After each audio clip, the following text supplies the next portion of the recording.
দেৰগাঁৱৰ কবাৰগাঁৱত চুৰিকাণ্ড অসমৰ প্ৰাক্তন মুখ্য সচিব প্ৰফুল্ল শৰ্মাৰ বাসগৃহত চুৰিকাণ্ড মানুহ নথকাৰ সুযোগ লৈ দিন দুপৰতে চোৰে চলাইছিল তাণ্ডৱ স্থানীয় ৰাইজে হাতে লোটে কৰায়ত্ব কৰে চোৰক চোৰটোৰ নাম আৰিফ মোল্লা বুলি জানি পৰা গৈছে তোক মাতিল ৰাখি তোৰ চিনাকি নেকি তোৰ চিনাকি নেকি ভিতৰত সোমাইছিলা নি গাঁৱৰ মানুহ মাতি মাল খেলাছে বুলি কৈছে এনেকৈ কৈছে মই তোক কৈছিল আপুনি মাতিলেতো মই যাব লাগিব মই কি জানো এনেকৈ কথা এতিয়া ভিতৰলৈ মাতি মইতো চিনি নাপাওঁ মানুহটো ক'ৰ হয় ভিতৰলৈ মাতি ঘৰত গৃহস্থ লগত কোন আছিলে আপোনাৰ সেই মানুহটো মই চিনি নাপাওঁ ইয়াৰে মানুহ এনে ক'ৰ হয় নাজানো নাম কি সেইটো লোৱা কি লোৱা ইয়াতে কেনেকৈ ক'ম অসীমা তই গম পাৱ কি লোৱা মই এইফালে আহিছোঁ অনুমানটো কৰিব পাৰ অলপমানতো লেবাৰ লোৱাৰ নিচিনা লাগিছে লেবাৰ লোৱা এনেকৈ লাগিছে কোলা মোলা এই চিনি নোপোৱাকে তাৰ লগত গ'লি নে তই এইফালে মাতিছে দাদা মোক মাতিছে তই মাতিলে যাবি নে তই চিনি পাৱ কথা এটা কৈ দে নাই দাদা আপুনি তই সঁচা কথাটো কৈ দে ইয়াক পিতা হ'ল নেকি অলপ নাই পিতা নিপিটিবা পুলিচক দি দিয়া পুলিচে যি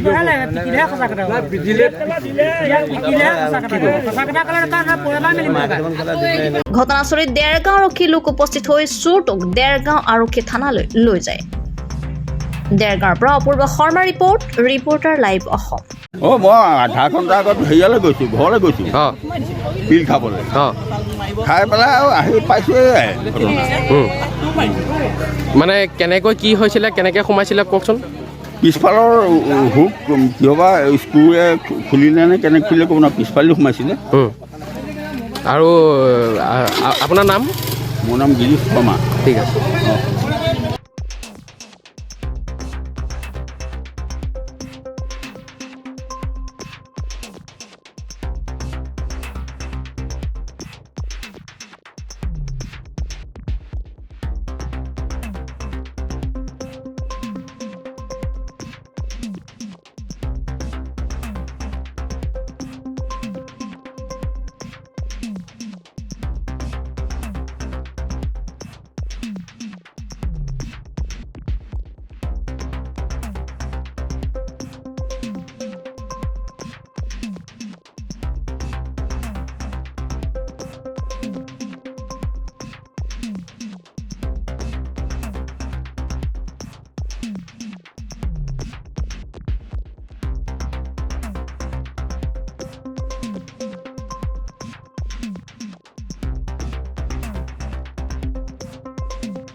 ৰিপৰ্টাৰ লাইভ অসম